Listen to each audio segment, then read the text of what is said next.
আজ আমরা জানবো ক্লাসরুম ইন্টারাকশন কাকে বলে। দেখো, এটা একটা কমিউনিকেশন প্রসেস যেখানে কি হয়, এক্সচেঞ্জ হয় আইডিয়াস, ফিলিংস, ওপিনিয়ন্স কিংবা ইনফরমেশন কাদের মধ্যে, পার্টিসিপেন্টদের মধ্যে, যারা ক্লাসরুমে থাকে। সেখানে পার্টিসিপেন্ট কারা হতে পারে, টিচার এবং স্টুডেন্ট উভয়ই। এক্ষেত্রে দেখো ইনভলভ থাকে কি একটা কন্টিনিউয়াস ফ্লো। এখানে কন্টিনিউয়াস ফ্লো হয় বা অনবরত প্রভাবিত হয়, কি প্রভাবিত হয়, মেসেজ বিটুইন কাদের মধ্যে, টিচার স্টুডেন্টস অথবা স্টুডেন্টদের নিজেদের মধ্যে। আর এক্ষেত্রে কি হচ্ছে, লিমিটেড নয়, জিনিসটা কি স্পোকেন কমিউনিকেশন, শুধুমাত্র যে কথা বলার মাধ্যমেই কমিউনিকেশন হবে এরকম নয়। এক্ষেত্রে কিন্তু জেস্টার বা অঙ্গভঙ্গি বা ফেসিয়াল যে এক্সপ্রেশন, এটাও কিন্তু সেই ক্লাসরুম যে ইন্টারাকশন তার মধ্যে কিন্তু পড়ছে। আর এক্ষেত্রে বডি ল্যাঙ্গুয়েজটাও কিন্তু ওই ইন্টারাকশনের মধ্যে পড়ছে। তাছাড়া যদি রিটেন কোনো রেসপন্স হয় কিংবা টেকনোলজি কোনো কমিউনিকেশনের টুলস হয়, সবগুলো যেগুলো হচ্ছে ক্লাসরুমে পড়ানোর সময় টিচার যেগুলো ব্যবহার করেন, এই সবকিছুই কিন্তু ক্লাসরুম ইন্টারাকশনের মধ্যে, মানে কমিউনিকেশনের ব্যাপারে মধ্যে পড়ছে। শুধুমাত্র যে শুধু মুখে টিচার যা বলছে শুধু তাই নয়, এই সমস্ত কিছুই কিন্তু মানে বলতে পারো যে ভার্বাল এবং নন ভার্বাল দুটো জিনিসই কিন্তু এক্ষেত্রে সমানভাবে কাজ করছে। তারপরে দেখো, এটা হচ্ছে মিউচুয়াল এক্সচেঞ্জ হয় কিসের, থটস কিংবা আইডিয়াস, যেটা কিনা লার্নিং কে ফ্যাসিলিটেট করে, লার্নিং যাতে হয়, শিখন যাতে হয়, তাতে সহায়তা দান করে। সেই বিষয়টাকেই বলা হচ্ছে ক্লাসরুম ইন্টারাকশন। একটু ভালো করে দেখি যে ক্লাসরুম ইন্টারাকশনের যে কনসেপ্টটা আসলে কি। এটা হচ্ছে আসলে বেস্ট করে থাকে, মানে ভিত্তিটাই হচ্ছে একটা বিলিফ, যেটা হচ্ছে কি লার্নিং একটা সোশ্যাল প্রসেস, লার্নিং হচ্ছে একটা সামাজিক প্রক্রিয়া। এই জিনিসটাকেই কিন্তু বিশ্বাস করে ক্লাসরুম ইন্টারাকশনটা গড়ে উঠেছে। আর এক্ষেত্রে কি হচ্ছে, স্টুডেন্ট কি করে বেশি শিখতে পারে যখন কিনা সে কি করে অ্যাক্টিভলি পার্টিসিপেট করে কিসে, কোনো ডিসকাশন কিংবা যখন কোশ্চেন টিচারদের থেকে সে কোশ্চেন করে টিচারকে, কিংবা ধরো তার বিভিন্ন এক্সপিরিয়েন্স সেগুলো যখন শেয়ার করে, কিংবা তাদের কোনো কোলাবোরেটিভ মানে কাজ যেগুলো হচ্ছে টিচার কিংবা স্টুডেন্ট একসঙ্গে করে, কিংবা স্টুডেন্ট দুজনে মিলে করে, কিংবা গ্রুপের সঙ্গে করে, যখন একসঙ্গে মিলেমিশে কাজটা করে তখন কিন্তু ইন্টারাকশনের মাধ্যমে কি হচ্ছে, শিখনটা অনেক বেশি ভালো হয়। আর এক্ষেত্রে যে ক্লাসরুম ইন্টারাকশনের ক্ষেত্রে সব যে বিষয়গুলো বেশি জরুরি, সেটা হচ্ছে কি অ্যাক্টিভ পার্টিসিপেশন অফ লার্নার, মানে লার্নাররা যাতে এক্ষেত্রে নিষ্ক্রিয় শ্রোতা হিসেবে না থাকে, টিচার যা বলবে শুধু শুনবে তা না। এক্ষেত্রে লার্নার নিজে থেকেই কিন্তু কাজ করবে, কাজ করার মাধ্যমে শিখবে বা অ্যাক্টিভলি এই জিনিসটা শিখবে। তারপরে কি এটা টু ওয়ে কমিউনিকেশন হতে হবে, কি টিচার কিংবা স্টুডেন্টের মধ্যে যখন হবে তখনও কিন্তু এই ক্লাসরুম ইন্টারাকশনটা খুব ভালো হবে।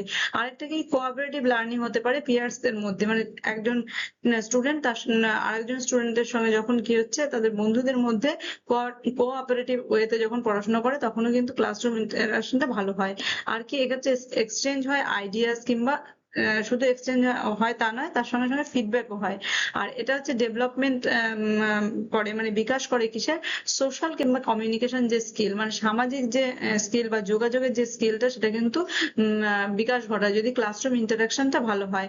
আর এটা তৈরি করে পজিটিভ লার্নিং এনভায়রনমেন্ট। যত বেশি টিচারের সঙ্গে স্টুডেন্টদের কথাবার্তা হবে, কিংবা স্টুডেন্টদের সঙ্গে স্টুডেন্টদের কথাবার্তা হবে, তার মাধ্যমে কি হবে, বা সেই কথাবার্তার মাধ্যমে যে পড়াশোনা হবে সেটা কিন্তু অনেকটা পজিটিভ লার্নিং এনভায়রনমেন্ট তৈরি করে, যাতে কিনা ভয়ের যে পরিবেশ সেটা কিন্তু স্টুডেন্টদের মধ্যে থাকে না। দেখো, ক্লাসরুম যে ইন্টারাকশন তার যে উদ্দেশ্যগুলো হচ্ছে, এটা ফ্যাসিলিটেট করে কি ইফেক্টিভ লার্নিং, যাতে লার্নিংটা খুব ভালো হয় সেদিকে সহায়তা করে। তাছাড়া কি করে, এনকারেজ করে যাতে স্টুডেন্ট কি করতে পারে, অ্যাক্টিভলি পার্টিসিপেট করতে পারে টিচিং লার্নিং প্রসেসটাতে। তারপরে দেখো তাদের মধ্যে ডেভেলপ হয় কি কমিউনিকেশন স্কিল, যত কিনা স্টুডেন্ট একসঙ্গে কথা বলবে, টিচারের সঙ্গে কথা বলবে, কিংবা তার বন্ধুদের সঙ্গে কথা বলার মাধ্যমে শিখবে, তখন কিন্তু তার মধ্যে কমিউনিকেশন স্কিলটা খুব ভালো হবে। আর কি এটার উদ্দেশ্য এটাই যে স্টুডেন্টদের মধ্যে যাতে ক্রিটিক্যাল বা ক্রিয়েটিভ থিঙ্কিং দুটোই যাতে তাদের মধ্যে জাগ্রত হয়। তারপরে কি তারা যাতে তাদের মধ্যে এই যে যত স্টুডেন্টদের সঙ্গে তারা কথা বলার মাধ্যমে শিখবে বা টিচারদের সঙ্গে কথা বলার মাধ্যমে শিখবে, তার ফলে তাদের মধ্যে কি তৈরি হবে, কনফিডেন্স তৈরি হবে। তার ফলে কি হবে, তাদের সেলফ এক্সপ্রেশন করতে পারবে, মানে যত আত্মবিশ্বাস বাড়বে ততই তারা তাদের নিজেকে প্রকাশ করতে পারবে। কিন্তু যদি না এরকম সিচুয়েশন হতো যে টিচারদের সঙ্গে কথা বলতে পারছে না, তার ফলে কি হচ্ছে, স্টুডেন্টদের মধ্যে একটা হীনমন্যতা তৈরি হতো। কিন্তু ক্লাসরুম ইন্টারাকশন ভালো যাতে হয়, মানে উদ্দেশ্যটাই এটা থাকে যে যাতে স্টুডেন্টদের মধ্যে কনফিডেন্সটা তৈরি হয় আর তাদের মধ্যে যাতে কোঅপারেশনের ব্যাপারটা তৈরি হয়, মানে আদান প্রদানের সম্পর্ক স্টুডেন্টদের মধ্যে স্টুডেন্টদের। তারপরে ধরো আইডেন্টিফাই করে কি লার্নিং ডিফিকাল্টিজ, যত বেশি ক্লাসরুম ইন্টারাকশন হবে তাহলে স্টুডেন্ট কিন্তু টিচারকে যখন বিভিন্ন জিনিস জিজ্ঞাসা করবে তখন কিন্তু টিচার বুঝতে পারবে যে হ্যাঁ এই স্টুডেন্টদের মধ্যে এতগুলো ডিফিকাল্টিজ আছে বা তাদের শেখার ক্ষেত্রে অনেকগুলো সমস্যা রয়েছে। তারপরে দেখো এটা to create supportive learning environment, যেটা একটু আগে বললাম যে যাতে একটা ভালো এমন ভালো এনভায়রনমেন্ট তৈরি করে যাতে স্টুডেন্ট নিজে থেকেই টিচারকে সবকিছু জিজ্ঞাসা করতে পারে। সেইটাই হচ্ছে মানে উদ্দেশ্য হচ্ছে ক্লাসরুম ইন্টারাকশনের। এবার দেখি যে এই ক্লাসরুম ইন্টারাকশনের নেচারটা কি, মানে কি কি মানে এর প্রকৃতিটা কিরকম হয়। এটা একটা ডাইনামিক প্রসেস, এটা সবসময় কি হচ্ছে চলতেই আছে। মানে কি টিচার যখন পড়াচ্ছে, ধরো একটা টপিক পড়াচ্ছে তার সঙ্গে আলোচনা হচ্ছে, তার মাধ্যমে থেকে আরো একটা আলোচনা উঠে আসছে, এইভাবে করে কি হচ্ছে এটা একটা গতিশীল প্রক্রিয়া। আর এক্ষেত্রে কিন্তু পুরো বিষয়টাই কিন্তু আনপ্রেডিক্টেবল, টিচার কিন্তু আগে থেকে জানে না স্টুডেন্টরা কি জিজ্ঞাসা করবে, বা স্টুডেন্টদের সঙ্গে নিজেদের সঙ্গে যখন আলোচনা হচ্ছে তখনও কিন্তু তারা জানে না এই কোশ্চেনের উত্তর সে কি দেবে, তার পরিপ্রেক্ষিতে কি উত্তর আসবে, এরকম ব্যাপারগুলো মাধ্যমে কি হচ্ছে এটা আনপ্রেডিক্টেবল হয় সবসময়। আর এক্ষেত্রে দেখো রেসিপ্রোকাল ইন নেচার হয়, মানে কি আদান প্রদানের একটা সম্পর্ক থাকে। আর একটা হচ্ছে গোল ওরিয়েন্টেড হয়, মানে লক্ষ্য নির্ভর করেই কিন্তু ক্লাসরুম ইন্টারাকশন হয়। কোনো মানে এমন কোনো আলোচনা হয় না যেটার কোনো লক্ষ্য নেই। তারপরে ধরো এটা হচ্ছে সোশ্যাল প্রসেস, যেহেতু টিচারের সঙ্গে একটা আদান প্রদানের সম্পর্ক হচ্ছে, স্টুডেন্টদের সঙ্গে স্টুডেন্টদের আদান প্রদানের সম্পর্ক হচ্ছে, যেটা কিনা বা মিথস্ক্রিয়া হচ্ছে, এটা হচ্ছে সোশ্যাল একটা প্রসেস। আরেকটা কি এটা কন্টিনিউয়াস, যেটা একটু আগে বললাম ডাইনামিক প্রসেস, বা এটা কোনো কিন্তু নেভার এন্ডিং একটা প্রসেস। মানে একটা কোশ্চেন করলো, তারপরে তার উত্তর একটা দিল, তারপরে আবার হলো, তারপরে ধরো ফিডব্যাক পেলো, ফিডব্যাকের সেটা আবার যা যা সমস্যা হয়েছে সেগুলোকে আবার নিবারণ করলো, এরকম করে করে এই বিষয়টাই কিন্তু একটা কন্টিনিউয়াস ওয়েতে চলতে থাকে। আর এক্ষেত্রে পার্টিসিপেটরি প্রক্রিয়া, কারণ এখানে এক্ষেত্রে কি টিচার স্টুডেন্ট স্টুডেন্ট স্টুডেন্ট এরা সবাই কি করছে পার্টিসিপেট করছে এই ক্লাসরুম ইন্টারাকশনের ক্ষেত্রে। আর এই যে ক্লাসরুম ইন্টারাকশনটা ভার্বালও হতে পারে, নন ভার্বালও হতে পারে। একটু আগে আমরা দেখেছি যে শুধু কথা বলার মাধ্যমে নয়, অঙ্গভঙ্গির মাধ্যমে হতে পারে, রিটেন ডকুমেন্টস এর মাধ্যমে হতে পারে, বিভিন্ন নন ভার্বাল যে সমস্ত ভঙ্গি তার মাধ্যমেও কিন্তু ক্লাসরুম ইন্টারাকশন হয়ে থাকে। তারপরে দেখো এটা হচ্ছে লার্নার সেন্টার। আগেরকার শিক্ষা ব্যবস্থা কি ছিল যে টিচার শুধু বলে যেত আর স্টুডেন্ট শুধু নিষ্ক্রিয় শ্রোতা হিসেবে শুনতো, কিন্তু এক্ষেত্রে কি হচ্ছে ক্লাসরুম ইন্টারাকশনে যখন লার্নারদের সুযোগ দেওয়া হচ্ছে, তার মানে কি লার্নারদের মানে যা অসুবিধা সেগুলো যখন শোনা হচ্ছে, তার মানে কি লার্নার কেন্দ্রিক হচ্ছে, মানে স্টুডেন্ট কেন্দ্রিক, স্টুডেন্টের কি সমস্যা হচ্ছে সেটা ক্লাসরুম ইন্টারাকশনে দেখা হচ্ছে। আর ফিডব্যাক ওরিয়েন্টেড, মানে টিচার পড়ালো, পড়ানোর পরে কিন্তু সে দেখবে যে যা পড়ালো সেটা ঠিকঠাক হয়েছে কিনা, কি কি স্টুডেন্ট পেরেছে বা কিছু পারেনি, যেগুলো পারেনি সেগুলো টিচার যখন স্টুডেন্টদের জিজ্ঞাসা করছে, তার মানে কি তাদের মধ্যে একটা ইন্টারাকশন হচ্ছে, এর মাধ্যমে কি ফিডব্যাকটা সে জানতে পারছে। আর এটা ডেভেলপমেন্টাল প্রসেস, মানে কি প্রত্যেকটা সময় যখন টিচারের সঙ্গে স্টুডেন্টের ইন্টারাকশন হচ্ছে কিংবা স্টুডেন্টের সঙ্গে স্টুডেন্টের ইন্টারাকশন হচ্ছে, তার ফলে কি তার জ্ঞানের যে নির্মাণটুকু ছিল, তার যে স্কিমাটা ছিল, সেটা কিন্তু আস্তে আস্তে সেগুলো বেড়েই চলে বেড়েই চলে। আর এটা কি কনটেক্সট ডিপেন্ডেন্ট, মানে কনটেক্সট মানে যেই পরিপ্রেক্ষিতে পড়ানো হচ্ছে, ধরো কোনো একটা টপিক পড়া হচ্ছে সেই টপিক ওরিয়েন্টেড, এমন না যে আজকে ধরো যে পড়াটা হচ্ছে ক্লাসরুমে যে পড়াটা হচ্ছে সেটা নিয়ে কিন্তু কথা হবে, এরকম কথা হবে না, যেটা অপ্রাসঙ্গিক সেই ব্যাপারটা হবে না, যেটা প্রাসঙ্গিক যেটা ক্লাসরুমে পড়ানো হয়েছে সেই কনটেক্সট ডিপেন্ডেন্ট এটা হবে। আর এক্ষেত্রে কি মোটিভেশনাল, যখনই কিনা টিচার স্টুডেন্টের ইন্টারাকশন হয়, তারপরে যেহেতু টিচার স্টুডেন্টের মধ্যে যখন কনফিডেন্স তৈরি হচ্ছে, টিচার যখন তাদের মধ্যে কি আগ্রহ তৈরি করে দিতে পারছে, তাই জন্য এটার একটা নেচার হচ্ছে কি এটা মোটিভেশনাল। এবার দেখো টাইপস অফ ক্লাসরুম ইন্টারাকশন, মানে কত ধরনের হতে পারে। দেখো প্রথমে বলছে যে টিচার স্টুডেন্ট ইন্টারাকশন, মানে টিচার যখন স্টুডেন্টদের সঙ্গে কথা বলে, কিভাবে বলে, টিচার এক্সপ্লেন করে কনসেপ্টটা যে এটা জিনিসটা পড়াতে এসছে সেটা, তারপরে কি তাদের কোশ্চেন করে যে যে এই জিনিসটা পড়ালো সেই জিনিসটা ও পারছে কিনা, তারপরে তাদের প্রোভাইড করে কি গাইডেন্স, যদি পারছে কি পারছে না সেটা ফিডব্যাকের মাধ্যমে যখন জানতে পারলো সেই ফিডব্যাকটা সে দিচ্ছে এবং ফিডব্যাকের মাধ্যমে জানার পরে গাইডেন্সটা দিচ্ছে। এটা হচ্ছে টিচার আর স্টুডেন্টের ইন্টারাকশন। আর একটা হয় যে স্টুডেন্ট টিচার ইন্টারাকশন, মানে স্টুডেন্ট এবার জিজ্ঞাসা করে টিচারকে পড়ানোর পরে যে সে কতটা বুঝতে পেরেছে, কিভাবে কোনগুলো সমস্যা হচ্ছে, সেক্ষেত্রে টিচার স্টুডেন্ট কি করে, স্টুডেন্ট কমিউনিকেট করে with teacher by asking question. কিভাবে কোশ্চেন করে, সে এক্সপ্রেস করে তার ওপিনিয়ন গুলো, তারপরে ধরো সে জিজ্ঞাসা করে যে হ্যাঁ স্যার এই জিনিসটা আমি বুঝতে পারলাম না, ম্যাডাম এই জিনিসটা আমি বুঝতে পারিনি, এই জায়গাটা কি হবে, এরকম ভাবে কি ক্লারিফাই করার জন্য টিচারকে বলে। তারপরে তার নিজস্ব এক্সপিরিয়েন্স গুলো শেয়ার করে। এভাবে কি করে স্টুডেন্ট আর টিচারের মধ্যে ইন্টারাকশন হয়। এক্ষেত্রে কিন্তু টিচার আগে থেকে ইন্টারাকশন শুরু করে না, না স্টুডেন্ট ইন্টারাকশন শুরু করছে। তারপরে দেখো স্টুডেন্ট স্টুডেন্ট ইন্টারাকশন, এক্ষেত্রে কি স্টুডেন্টের সঙ্গে একজন স্টুডেন্ট বা দুজন বা বেশি স্টুডেন্টের যে ইন্টারাকশনটা হতে পারে সেটাকে বলা হচ্ছে স্টুডেন্ট স্টুডেন্ট ইন্টারাকশন। এক্ষেত্রে কি হচ্ছে দেখো স্টুডেন্ট কোলাবোরেট করে কি করে with one another during group discussion কিংবা গ্রুপ ওয়ার্কের সময়। এছাড়া কি করে থ্রু গ্রুপ কিংবা পিয়ার টিউটরিং, তারপরে কোলাবোরেটিভ লার্নিং এর মাধ্যমে মানে সহযোগিতার মাধ্যমে যে লার্নিং গুলো হয়ে থাকে, তারপর প্রজেক্ট ওয়ার্কের মাধ্যমে। এক্ষেত্রে কি স্টুডেন্ট আর স্টুডেন্টের মধ্যে ইন্টারাকশনের মাধ্যমে, ক্লাসরুম ইন্টারাকশনের মাধ্যমে শেখানোটা হয়। তারপরে দেখো স্টুডেন্ট কন্টেন্ট ইন্টারাকশন, এক্ষেত্রে কিন্তু স্টুডেন্ট টিচারের সঙ্গে কথা বলছে না কিংবা স্টুডেন্ট স্টুডেন্টদের সঙ্গে করছে না, এক্ষেত্রে কি স্টুডেন্ট কন্টেন্টের সঙ্গে ইন্টারাকশন করছে। কিভাবে করছে, যখন লার্নার কি করে ডিরেক্টলি কি করে ইন্টারাক্ট করে টেক্সট বুকের সঙ্গে, মানে টেক্সট বুক পড়ে কিংবা ডিজিটাল কোনো রিসোর্স পড়ে কিংবা ওয়ার্কশিট মাধ্যমে কিংবা লার্নিং কোনো ম্যাটেরিয়ালস মাধ্যমে সে যখন ইন্টারাকশন করে বা বোঝার চেষ্টা করে, সেই জিনিসটাকে বলা হচ্ছে, সেই যে ক্লাসরুমে যে ইন্টারাকশনটা হচ্ছে সেটাকে বলা হচ্ছে স্টুডেন্ট কন্টেন্ট ইন্টারাকশন। তারপরে টাইপটা দেখো হচ্ছে টিচার হোল ক্লাস ইন্টারাকশন, মানে টিচারের সঙ্গে পুরো ক্লাসের সঙ্গে যে ইন্টারাকশন হয়। এক্ষেত্রে কিন্তু টিচার একজন স্টুডেন্টকে নিয়ে পড়ে নেয়, এক্ষেত্রে কিন্তু সবাই মানে ক্লাসে যত স্টুডেন্ট আছে সবার সঙ্গে যে ইন্টারাকশনটা হয় সেটা কিসের মাধ্যমে হয়, লেকচারের মাধ্যমে হচ্ছে কিংবা ডেমনস্ট্রেশন পদ্ধতির মাধ্যমে হচ্ছে কিংবা কোনো গল্প বললো তার মাধ্যমে হয় কিংবা জেনারেল কোনো ডিসকাশন করছে। সেক্ষেত্রে কি হচ্ছে সমস্ত স্টুডেন্টরা শিখছে এবং তাদের সঙ্গে ইন্টারাকশন হচ্ছে, সেটাকে বলে টিচার হোল ক্লাস ইন্টারাকশন। তারপরে দেখো গ্রুপ ইন্টারাকশন, এক্ষেত্রে কি হয় স্টুডেন্ট কাজ করে কি স্মল গ্রুপের সঙ্গে কাজ করে যাতে কিনা কোনো একটা কাজ সে কমপ্লিট করতে পারে। সেক্ষেত্রে কি হয়, যেমন ধরো প্রজেক্ট ওয়ার্ক করলো কিংবা প্রবলেম সলভিং অ্যাক্টিভিটিস এর মাধ্যমে কিংবা গ্রুপ প্রেজেন্টেশন যদি দেয় তার মাধ্যমে। তারপরে দেখো পিয়ার মানে পেয়ার ইন্টারাকশন, পেয়ার কি পিয়ার যে গ্রুপ আছে, ধরো দুজনের মধ্যে যে ইন্টারাকশন হচ্ছে, মানে যেখানে দুজন স্টুডেন্ট একসঙ্গে কাজ করে একটা কোনো কাজ কমপ্লিট করার জন্য। যেমন ধরো পিয়ার ডিসকাশন মানে দুজন মানে সহপাঠীদের মধ্যে যে ডিসকাশন হলো কিংবা কোশ্চেন আনসার অ্যাক্টিভিটির মাধ্যমে হতে পারে কিংবা ল্যাঙ্গুয়েজ যদি প্র্যাকটিস করে সেক্ষেত্রেও কিন্তু পেয়ার ইন্টারাকশন হয়। এবার দেখবো যে প্যাটার্ন অফ ক্লাসরুম ইন্টারাকশন। এই যে প্যাটার্ন, কয় ধরনের প্যাটার্ন হয় দেখো, ওয়ান ওয়ে ইন্টারাকশন, যেখানে কি দেখলাম যে টিচার ইন্টারাকশন করছে স্টুডেন্টের সঙ্গে, মানে টিচার এখানে টিচার সেন্ট্রিক বলতে পারো। তারপরটা কি টু ওয়ে ইন্টারাকশন, যেখানে কিনা টিচার স্টুডেন্টের সঙ্গে যখন ইন্টারাকশন করবে আবার একই রকম ভাবে স্টুডেন্টও এখানে সুযোগ পাবে টিচারের সঙ্গে ইন্টারাকশন করার। আর তারপরে দেখো মাল্টি ওয়ে ইন্টারাকশন, এক্ষেত্রে কি হচ্ছে টিচার স্টুডেন্টের সঙ্গে ইন্টারাকশন করছে, স্টুডেন্ট টিচারের সঙ্গে ইন্টারাকশন করছে, আবার স্টুডেন্ট স্টুডেন্টের সঙ্গে ইন্টারাকশন করছে, এটাকে বলছে মাল্টি ওয়ে ইন্টারাকশন। দেখো ক্লাসরুম ইন্টারাকশন ক্ষেত্রে যে কম্পোনেন্ট গুলো কাজ করে, মানে কাদের কাদের মধ্যে এই ইন্টারাকশনটা হয়, তাদের মধ্যে দেখো টিচার স্টুডেন্ট, কমিউনিকেশন মাধ্যম মানে কমিউনিকেশন যেটা হবে তার মাধ্যম, তারপরে ধরো লার্নিং এনভায়রনমেন্ট যেখানে বসে পড়াশোনাটা হবে সেটা, আর কি ফিডব্যাক। ফিডব্যাক হচ্ছে পড়ানোর পরে যে বিষয়টা স্টুডেন্টদের থেকে টিচার জানতে চাইবে যে কতটা সে শেখাতে পেরেছে বা স্টুডেন্ট কতটা শিখেছে, এই যে ব্যাপারটা, এই জিনিসগুলোই কিন্তু ক্লাসরুম ইন্টারাকশনের ক্ষেত্রে প্রধান উপাদান হিসেবে কাজ করে।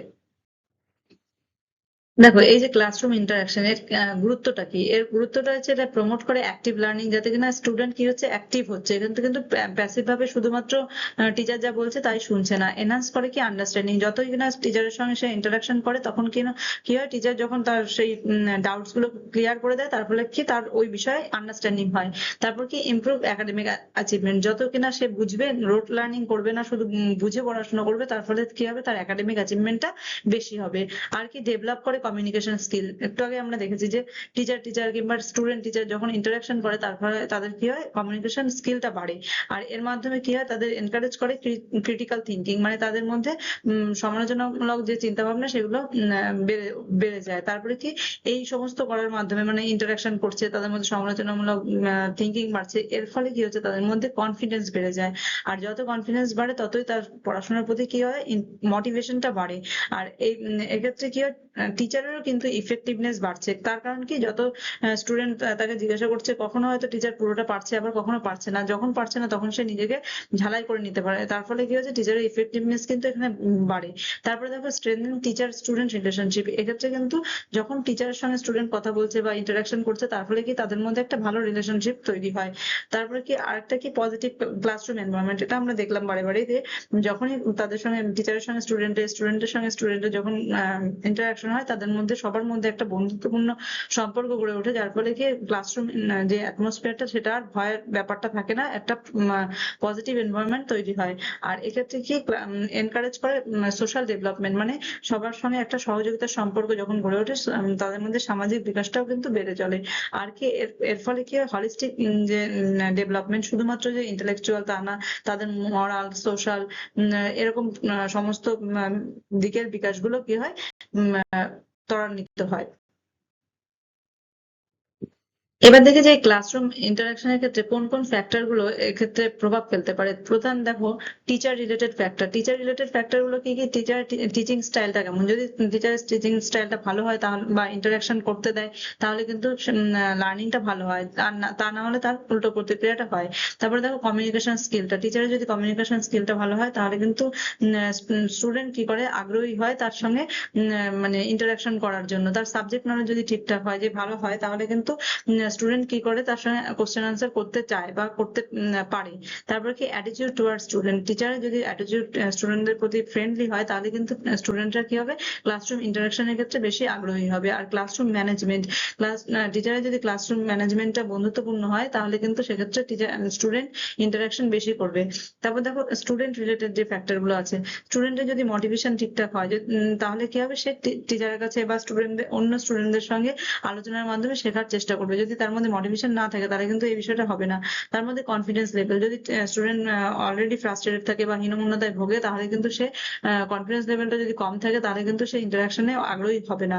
তারপরে দেখো ল্যাঙ্গুয়েজ প্রফিসিয়েন্সি, অনেক স্টুডেন্ট আছে তাদের কি হচ্ছে টিচার যে ভাষাগুলো বুঝবে সেইগুলো হয়তো সে পারছে না, সে অনেক আঞ্চলিক ভাষা বলছে বা ধরো টিচার কোনো অন্য ল্যাঙ্গুয়েজে কথা বলছে বা অন্য বিদেশি ভাষায় কথা বলছে, তখন কিন্তু স্টুডেন্ট অতটা মোটিভেটেড হবে না। তারপরে দেখো লার্নিং এবিলিটি, স্টুডেন্টের যদি লার্নিং এবিলিটিটা কম থাকে, যে সে তার মধ্যে শেখার দক্ষতাটাই কম রয়েছে, তার সেক্ষেত্রেও কিন্তু ক্লাসরুম ইন্টারাকশন ভালো হবে না। ইন্টারেস্ট ইন দ্য সাবজেক্ট, যদি স্টুডেন্ট যেই বিষয়টা টিচার পড়াচ্ছে সেই বিষয়ের প্রতি যদি তার আগ্রহ থাকে তাহলেই কিন্তু স্টুডেন্ট মোটিভেটেড হবে কি করতে, ক্লাসরুম ইন্টারাকশন করতে। দেখো ক্লাসরুম যে এনভায়রনমেন্ট সেটাও কিন্তু এই একটা ফ্যাক্টর হিসেবে কাজ করছে। তার কারণ কি, দেখো ফিজিক্যাল যে অ্যারেঞ্জমেন্ট, যে পড়াশোনার ক্ষেত্রটা যদি ঠিকঠাক না হয় তাহলে কিন্তু ইন্টারাকশনটা ভালো হবে না। ক্লাস সাইজ যদি অনেক বড় হয় সেক্ষেত্রে কিন্তু টিচারের সঙ্গে আলোচনা বা স্টুডেন্টদের সঙ্গে আলোচনার সময় হয়ে উঠবে না। তারপরে ধরো সিটিং প্যাটার্ন, যে সিটিং প্যাটার্ন এমন হলো যে স্টুডেন্টরা যদি ধরো এমন দূরে টিচারের থেকে বসে আছে, তো সেক্ষেত্রে কি হচ্ছে টিচার স্টুডেন্টের মোটিভেশন হবে না যে টিচারের সঙ্গে গিয়ে কথা বলে। তারপরে দেখো অ্যাভেলেবিলিটি অফ রিসোর্সেস, মানে যে জিনিসগুলো দরকার, যে কোনো একটা জিনিস শেখার জন্য সব সম্পদগুলো যদি ক্লাসরুম এনভায়রনমেন্টে না থাকে সেক্ষেত্রেও কিন্তু ইন্টারাকশন অতটা ভালো হয় না।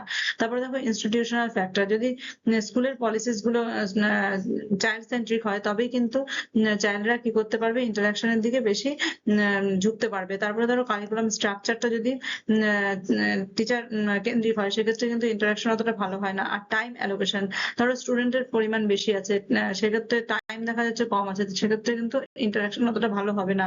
আর টেকনোলজিক্যাল ফ্যাসিলিটিস যদি না থাকে তাহলে একবারে অনেক স্টুডেন্টের সঙ্গে ইন্টারাকশন কিন্তু টিচার করে উঠতে পারবে না।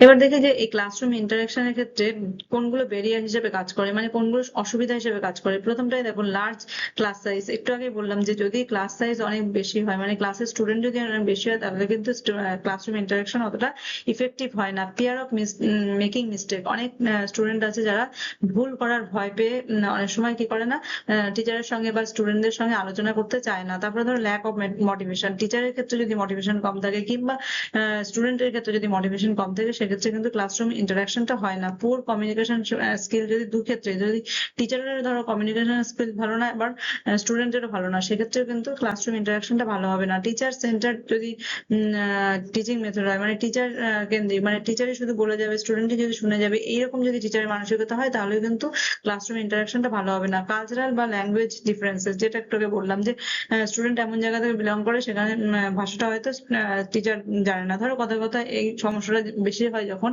যে কোনো আদিবাসী সম্প্রদায় গোষ্ঠী যাদের ভাষাটা ধরো মাতৃভাষাটা অন্য, আর তারা যখন কমন ক্লাসরুমে এসে পড়ছে, গভর্নমেন্ট এডেড কোনো জায়গায় এসে পড়ছে, তখন কিন্তু আলাদা ভাষায় তাদের কথা বলতে হচ্ছে। যেমন ধরো কারো যদি ভাষা থাকে সাঁওতাল, সে বাংলা ভাষায় তাকে পড়তে হচ্ছে। তার ফলে কি হচ্ছে, তার মাদার টাং যেহেতু ওটা নয়, বাংলা নয়, তার ফলে কি হচ্ছে, টিচারের সঙ্গে সে কিন্তু কি করতে পারছে না, ইন্টারাকশন করতে পারছে না। লিমিটেড ক্লাসরুম রিসোর্সেস, ক্লাসরুমের রিসোর্সও যদি কম থাকে সেক্ষেত্রেও কিন্তু ইন্টারাকশন সমস্যা হয়। আর ল্যাক অফ স্টুডেন্ট পার্টিসিপেশন, মানে স্টুডেন্টের যদি পার্টিসিপেশন কম থাকে সেক্ষেত্রে কিন্তু টিচারের একাই শুধু কোশ্চেন করে করে কি করতে পারবে না, ক্লাসরুম ইন্টারাকশনটা ভালো করতে পারবে না।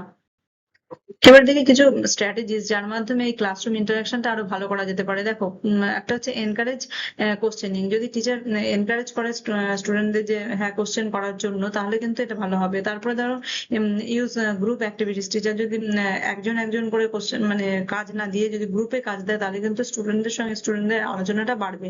তারপরে ধরো অ্যাডাপ্ট করতে হবে কি লার্নার সেন্টার্ড মেথড, মানে টিচার সেন্টার থেকে এটাকে কি করতে হবে, শিক্ষার্থী কেন্দ্রিক করতে হবে। আর প্রোভাইড করতে হবে পজিটিভ ফিডব্যাক, যে ধরো স্টুডেন্ট একটা কিছু জিজ্ঞাসা করেছে, তার কিন্তু ঠিকঠাক করে তার উত্তরটা দেওয়া টিচারের কর্তব্য, তাহলেই কিন্তু ক্লাসরুম ইন্টারাকশনটা ভালো হবে। Use educational technology. অনেক সময় কি হয়, অনেক বড় ক্লাস সাইজ থাকলে তাহলে টিচারের ক্ষেত্রে প্রত্যেকজনের সমস্যাগুলো দূর করা সম্ভব হয় না। সেক্ষেত্রে যদি এডুকেশনাল টেকনোলজি ব্যবহার করা হয় সেক্ষেত্রে সুবিধা হয়। Create a supportive environment. এমন এনভায়রনমেন্ট তৈরি করতে হবে বন্ধুত্বপূর্ণ, যাতে কিনা স্টুডেন্টরা ভয়ের জায়গা থেকে দূর হয়ে যেতে বন্ধুত্বপূর্ণ একটা পরিবেশ পায়, সেই জিনিসটা মাথায় রাখতে হবে। তারপর হচ্ছে প্রমোট পিয়ার লার্নিং, মানে স্টুডেন্টদের সঙ্গে স্টুডেন্টদের মানে বন্ধুদের মধ্যে যাতে, ক্লাসমেটদের মধ্যে যাতে পড়াশোনাটা চলে, সেই দিকে লক্ষ্য রাখতে হবে। ইমপ্রুভ কমিউনিকেশন স্কিলস, মানে টিচারের কমিউনিকেশন স্কিল বা স্টুডেন্টের কমিউনিকেশন স্কিল দুটোই কিন্তু বাড়াতে হবে, তাহলে কিন্তু ক্লাসরুম ইন্টারাকশনটা ভালো হবে। এবার দেখি যে role of teacher in classroom interaction, মানে ক্লাসরুম ইন্টারাকশনের ক্ষেত্রে টিচারের ভূমিকাটা কি। টিচারের হতে হবে একজন সহায়ক হিসাবে কাজ করতে হবে, তাকে মোটিভেটর হিসাবে কাজ করতে হবে, তাকে কমিউনিকেটর মানে যোগাযোগের মাধ্যম হিসেবে কাজ করতে হবে, ইভ্যালুয়েটর, তার মূল্যায়ন করতে হবে যে কতটুকু কি শেখা হলো, কোন জায়গাটা ভুল আছে, কোন জায়গাটা ঠিক করতে হবে। আর কি ক্লাসরুম ম্যানেজার হিসেবে তাকে কাজ করতে হবে। আর role of student in classroom interaction, মানে স্টুডেন্টদের রোল হচ্ছে দেখো অ্যাক্টিভলি তাদের পার্টিসিপেশন করতে হবে, তাদের কোশ্চেন তৈরি মানে টিচারদের জিজ্ঞাসা করতে হবে। তারপর তাদের নিজস্ব যে সমস্ত এক্সপিরিয়েন্স আছে সেই বা আইডিয়াস আছে সেগুলোকে কি করতে হবে, শেয়ার করতে হবে। আর কোঅপারেট করতে হবে কাদের সঙ্গে, তাদের পিয়ার্স এর সঙ্গে, তার বন্ধুদের সঙ্গে, সহপাঠীদের সঙ্গে। আর রেসপেক্ট করতে হবে আদার্স ওপিনিয়ন, শুধুমাত্র নিজের ওপিনিয়নটাই ঠিক অন্যদেরটা ভুল এই ব্যাপারটা থাকলে চলবে না। আর এনগেজিং ইন কোলাবোরেটিভ লার্নিং, মানে তাদের নিজেদের এনগেজ থাকতে হবে। কোলাবোরেটিভ লার্নিং মানে সহযোগিতা পূর্ণ যে সমস্ত লার্নিং ব্যাপারগুলো আছে, মানে স্টুডেন্টদের সঙ্গে স্টুডেন্টদের নিজেদের সঙ্গে আদান প্রদানের মাধ্যমে শিখতে হবে। এবার দেখি যে মডার্ন এডুকেশনে কতগুলো ক্লাসরুম ইন্টারাকশন যেগুলো ব্যবহার করা হয় সেটার ক্ষেত্রে কি হয়। দেখো, স্মার্ট ক্লাসরুম ব্যবহার করা হচ্ছে, অনলাইন লার্নিং প্ল্যাটফর্ম ব্যবহার করছে, তারপর ভার্চুয়াল ডিসকাশন হচ্ছে, তারপর হচ্ছে এডুকেশনাল বিভিন্ন অ্যাপ এর মাধ্যমে পড়াশোনা হচ্ছে। তাছাড়া কি করছে, ইন্টারেক্টিভ মাল্টিমিডিয়া লার্নিং এর মাধ্যমে পড়াশোনা করা হচ্ছে। দেখো, এই যে ক্লাসরুম ইন্টারাকশন আমরা দেখলাম, এডুকেশনাল ইমপ্লিকেশনটা কি, মানে শিক্ষার ক্ষেত্রে প্রভাবটা কি। প্রভাব দেখো, বেটার একাডেমিক অ্যাচিভমেন্ট হয়, মানে স্টুডেন্ট যত বেশি টিচারের সঙ্গে আদান প্রদানের সম্পর্ক গড়ে তোলে, তার ফলে কি হচ্ছে, টিচারের থেকে সমৃদ্ধ হতে পারে, আন্ডারস্ট্যান্ডিং লেভেলটা বাড়ে, তার ফলে কি হচ্ছে, তার একাডেমিক অ্যাচিভমেন্টটা বাড়ছে। তারপরে কি ডেভেলপমেন্ট হয় হাই অর্ডার থিঙ্কিং, যতই কোশ্চেন করবে একটা ধাপ থেকে আরেকটা ধাপে সে শিখতে পারবে। তারপরে কি ইনক্রিজড করে স্টুডেন্ট এনগেজমেন্ট, এক্ষেত্রে স্টুডেন্টদের সঙ্গে স্টুডেন্টদের একটা এনগেজমেন্টটা বাড়ে। তারপরে কি করে, দেখো কমিউনিকেশন যে কম্পিটেন্স, তাদের যে যোগাযোগের যে দক্ষতা, সেটা কিন্তু বাড়ে। আর কি পজিটিভ ক্লাসরুম এনভায়রনমেন্টটা এটা পায়। আর একটা হচ্ছে হলিস্টিক ডেভেলপমেন্ট, যেটা আমরা আগে দেখলাম যে সামগ্রিক বিকাশ এদের ক্ষেত্রে সম্ভব হয়। তাহলে আজকে আমরা জানলাম যে ক্লাসরুম ইন্টারাকশন কাকে বলে, তার অবজেক্টিভ কি, তার কম্পোনেন্ট গুলো কি, তার ফ্যাক্টরস গুলো কি, তার টাইপস গুলো কি, তার ইমপ্লিকেশনটা কি এডুকেশনাল ফিল্ডে, এই সব কিছু।